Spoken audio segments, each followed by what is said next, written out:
পাহাড়ি মানুষের রূপচর্চার গুপ্তধন, ভালোবাসায় গড়া ঘন ন্যাচারাল কাজল। চলুন আপনাদের নিয়ে যাই তার সৃষ্টির মায়াবী পথে। ভোরবেলা জঙ্গলে গিয়ে চিরের গাছে দাগ কাটি, আর সেখানে আটকে দিই বড় শামুকের খোল। কয়েক ঘন্টার মধ্যে তাতে জমে ওঠে আঠালো রস।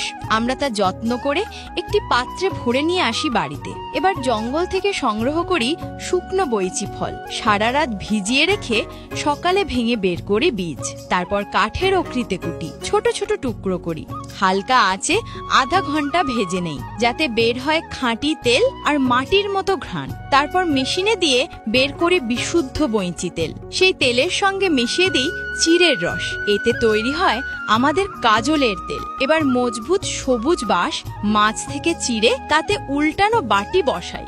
বাটির নিচে রাখি তেল আর জ্বালাই বাতি। উপরে বসানো বাটিতে ধোঁয়া থেকে জমে ওঠে কালো কালি। পুরো রাত ধরে চলে এই প্রক্রিয়া। সকালে বাটির ভেতরে জমা হয় ঘন কালো ছাই। ব্রাশ দিয়ে তা আলতো করে সংগ্রহ করি, পরিষ্কার জলে ধুয়ে ছেঁকে নিই, পেয়ে যাই নির্মল কালো গুঁড়ো। এবার আসে আসল কাজের পালা।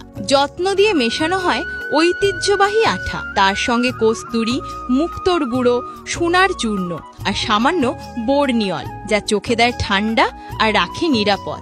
সবশেষে নারকেল তেল মেখে এই মিশ্রণকে জোরে পেটাই, যাতে সব উপাদান মিলেমিশে হয় নরম ও মসৃণ।